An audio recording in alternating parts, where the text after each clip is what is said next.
Hello दोस्तों, आप सब कैसे हो?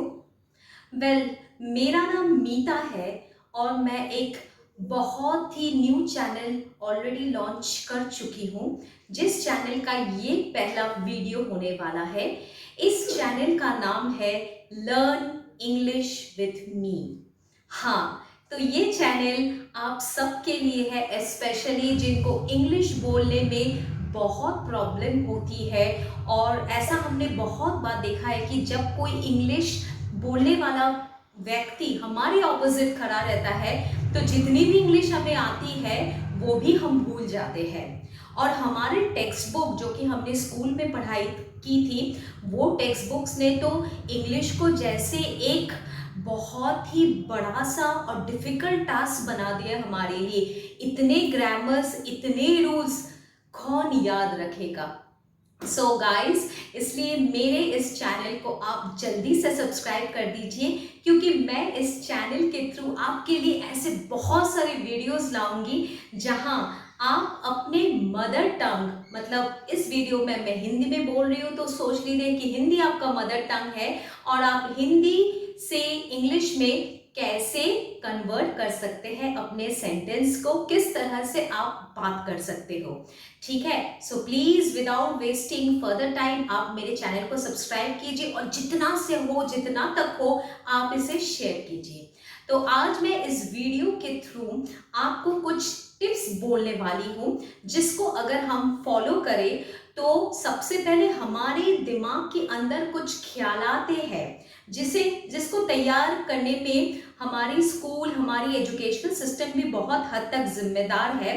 इवन हमारे घर पर भी यही बोला जाता है कि बेटा बेटी इसी तरह से पढ़ाई करनी है, इसी तरह से तुम्हें लैंग्वेज सीखनी है, तब जाके तुम इंग्लिश सीख पाओगे। तो पहले तो उन ख्यालातों को अपने दिमाग से हटाना है। तो सबसे पहला जो गलती हम करते हैं वो है, हम अपने मदर टंग को इंग्लिश में ट्रांसलेट करने की कोशिश करते हैं। So the tip number 1 is, do not translate your mother tongue in English. आपकी अपनी जो मदर टंग है उसकी ग्रामर कुछ और होती है, और इंग्लिश जो कि दूसरा एक लैंग्वेज है उसकी ग्रामर टोटली अलग होती है। अब इन दोनों ग्रामर्स को अगर आप अपने मतलब एक दूसरे से मिलाने की कोशिश करोगे तो क्या होगा? सब गड़बड़ हो जाएगी। तो इससे अच्छा होगा कि आप अपने मदर टंग को अपनी जगह पे रखो, इंग्लिश को अपनी जगह पे रखो। सिर्फ मदर टंग में हम जो सोचते हैं, उस सोच को लेकर उसी सोच से हमें एक इंग्लिश में सेंटेंस बनानी पड़ेगी। तो पहला टिप यही है कि हम अपने मदर टंग को किसी भी तरह से इंग्लिश में कन्वर्ट नहीं करेंगे। Do not translate your mother tongue in English. That was tip number 1। Now tip number 2। Tip number 2 है कि प्लीज स्कूल में जितने ग्रामर बुक्स आपने पढ़े हैं उनको तो भूल ही जाओ। अगर हो सके तो उनको कहीं छुपा दो, क्योंकि ये मैं अपनी एक्सपीरियंस से कह रही हूँ। जब मैं स्कूल में पढ़ती थी तो इतने सारे टेक्स्ट बुक, इतने सारे ग्रामर्स मुझे सीखने को मिले थे कि मैं खुद कंफ्यूज हो जाते थे। अरे यार, ये ग्रामर इस सेंटेंस के लिए एप्लीकेबल है, पर यही ग्रामर इस सेंटेंस के लिए एप्लीकेबल नहीं हो रही है, पर दोनों सेंटेंस में ज्यादा अंतर भी नहीं दिख रही है, तो मैं करूं भी तो क्या करूं?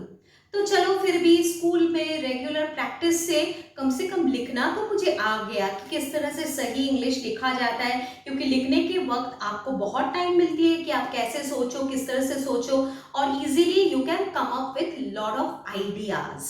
बट जब स्पोकन इंग्लिश की बारी होती है, तब जैसे मैं तो पीछे ही रहना पसंद करती हूँ या रहना पसंद करता हूँ, क्योंकि सोचने में इतना वक्त चले जाता है, ग्रामर्स को चेंज करने में, उसको सही जगह में पुट करने में इतना वक्त लग जाता है, मेरी इंग्लिश तो पता नहीं कब निकलेगी।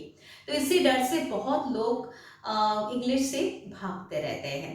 So my number second tip is, please do not try to read the grammar books. Don't try to learn the different rules of grammar. No need. ठीक है, ग्रामर सीखने की भी जरूरत नहीं है। क्यों हो रही हो? कहाँ कैसे लगने वाला है वो भी आपको ज़रूरत नहीं है। आपको जो करना है वो मैं टिप नंबर 3 में बताती हूँ।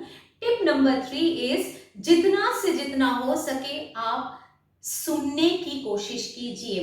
जैसे आजकल इंटरनेट में इतनी सारी ऑडियो स्टोरीज अवेलेबल है, इतने सारे इंटरव्यूज़ है जो कि बॉलीवुड स्टार से लेकर आपके बहुत सारे एमिनेंट पर्सनालिटीज़ होते हैं, जैसे कि कुछ अच्छे राइटर्स होते हैं या कुछ जर्नलिस्ट होते हैं, या आप क्रिकेट कमेंटेटर्स को सुन लीजिए, they are so good at English, so fluent at English. So just listen to them और अपने ईयर्स जो हमारे कान होते हैं उसको आप ट्रेन करो। तो जैसे पता है हम जब एकदम बच्चे होते हैं उस वक्त हमें नहीं मालूम होती है कि किस भाषा में बात की जाए, पर हमारे अराउंड में सराउंडिंग में जो भी लोग रहते हैं वो जिस भाषा में बात करते हैं घर पे वही भाषा हम सुन सुन के बड़े हो जाते हैं, और हमको भी ये नहीं मालूम है कि हम ग्रामर सही बोल रहे हैं कि गलत बोल रहे हैं, हम जस्ट बोलते हैं जिस तरह से हम सुनते हैं।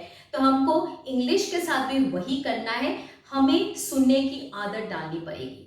So the tip number 3 is keep listening to the stuffs which give you correct English। हाँ, अभी जो सुनने वाली जो चीज होती है ना, अगर आप गलत सुनोगे तो आपको गलत इंग्लिश ही पता चलेगी। इसलिए ऐसे लोगों को सुनो जो कि एक रिकॉग्नाइज्ड फिगर है, पब्लिक फिगर है। जैसे अगर आप कमेंटेटर्स को सुनते हैं, जैसे हमारे इंडियन कमेंटेटर्स में मिस्टर हर्षा भोगले बहुत अच्छी कमेंट्री करते हैं और उनकी इंग्लिश तो माशाल्लाह इम्पेकेबल है, तो उनको सुनिए।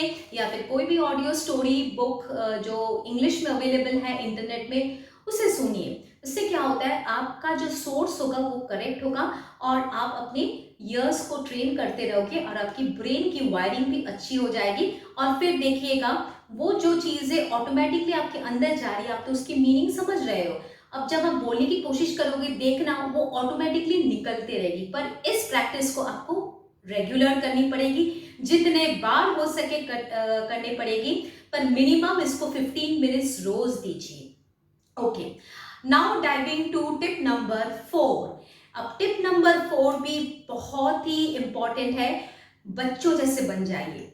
मैंने ये क्यों कहा, क्योंकि जब हम बच्चे थे तब हम बहुत जोर जोर से रीडिंग करते थे। ओके, मम्मी पापा बोल के गए होंगे कि बेटा इसको याद करो, उसको याद करो, ये पोएम याद करो, ये स्टोरी याद करो, तो उसको हम क्या करते थे, जोर जोर से पढ़ते थे ताकि वो वर्ड्स हमारे कान में घुसे और जल्दी से याद हो जाए। तो इसमें भी हमें यही करनी पड़ेगी, चाहे आप न्यूज़पेपर लेके बैठे हो, चाहे आप एक बुक लेके बैठे हो, आप उसको जोर जोर से पढ़ो।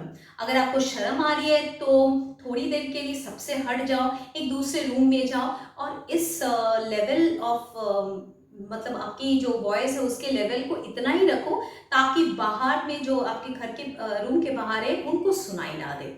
It's okay.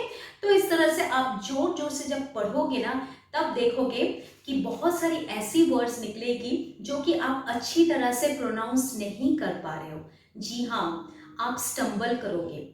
तब आप वो जो वर्ड्स है ना उनको आप अलग से हो सके तो लिख के रखिए और फिर गूगल में जाके या फिर किसी दूसरे ऐप में जाके आप उसका प्रोनाउंसिएशन सुनिए कि उसको किस तरह से बोला जाता है, ताकि जब आप नेक्स्ट टाइम उसी चीज को पढ़ोगे दोबारा जोर जोर से तो वो वर्ड आपको बोलने में परेशानी नहीं होगी। So my tip number 4 was just read out loudly. अब आया tip number 5। Now tip number 5 is कि आपको अपने चारों तरफ एक एनवायरनमेंट बनानी होगी जिस एनवायरनमेंट में आप ज्यादा से ज्यादा इंग्लिश में बात कर पाओगे, like with your friends, with your families, with your office colleagues, with your piers, जो भी हो। और अगर आपके पास ऐसी कोई एनवायरनमेंट नहीं है जहां आप लोगों से इंग्लिश में बात करना चाहते हो पर आपको वो मिल नहीं रही है, तो फिर दूसरा एक ऑप्शन है, खुद से बात कीजिए। खुद से बात करना मतलब जैसे हम फॉर एग्जांपल मैं ये जो एक्सपेरिमेंट है जो आपको बताने वाली हूँ ये मैं अपने लाइफ में बहुत करती थी, बचपन से करती आ रही हूँ, कभी कभी तो अभी भी करती हूँ और इसमें बहुत फायदा है।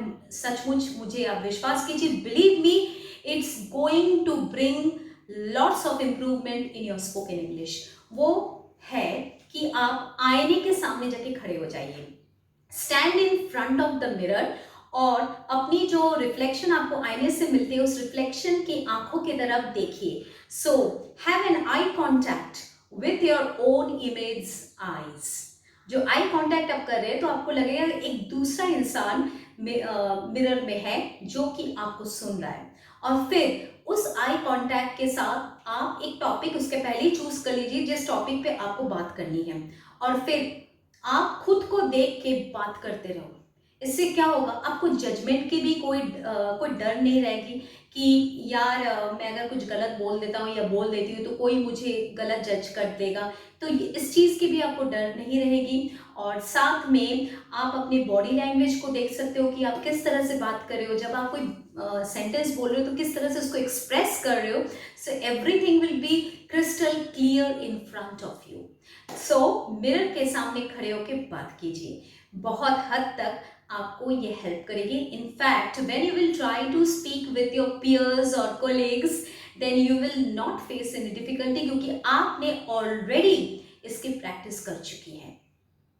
So after this tip number 5, there comes tip number 6। वो है कि रोज जैसे हम मॉर्निंग में उठकर ब्रेकफास्ट करते हैं, फिर नहाते हैं, फिर कोई भी काम में लग जाते हैं, उसी तरह इसको एक डेली हैबिट बनाइए कि आप जस्ट उठ के अपने दिमाग में कोई टॉपिक सोच लीजिए। जिस टॉपिक पे आप जो भी उस टॉपिक के बारे में सोचते हो उसे इंग्लिश में सोचो, और नॉट ओनली दैट, सिर्फ उस टॉपिक के बारे में ऑल डे आप कोशिश करो कि आप कुछ भी जो दिमाग में आ रहा हो उसको आप इंग्लिश में सोचो। Think in English, then only you can reproduce in English. सो सोचो इंग्लिश में और बोलो इंग्लिश में। सो एक टॉपिक को उठा लो और उस टॉपिक को लेके आपको जितना भी सोचना आप सोचो इंग्लिश में, और जब सोचना हो जाए फिर खुद को वही चीज़ नरेट करके बोलो, फिर आने के सामने चले जाओ और खुद से बात करो। सो गाइस, मैंने आपको ऐसे 6 टिप्स दे दिया है, जिस टिप्स को अगर आप ब्लाइंडली फॉलो करो और रेगुलरली उस टिप्स को लेकर आप इंग्लिश की प्रैक्टिस करो, देन आई गारंटी यू कि आप 7 दिन में बहुत तेजी से आगे बढ़ोगे। एनीवे गाइज, अगर आपको मेरी ये आज की वीडियो जो कि पहली वाली वीडियो अच्छी लगी हो तो प्लीज़ मेरे चैनल को सब्सक्राइब करना मत भूलिए, और ज़्यादा से ज़्यादा इसको शेयर कीजिए। अच्छा लगे तो इसको लाइक भी कीजिए।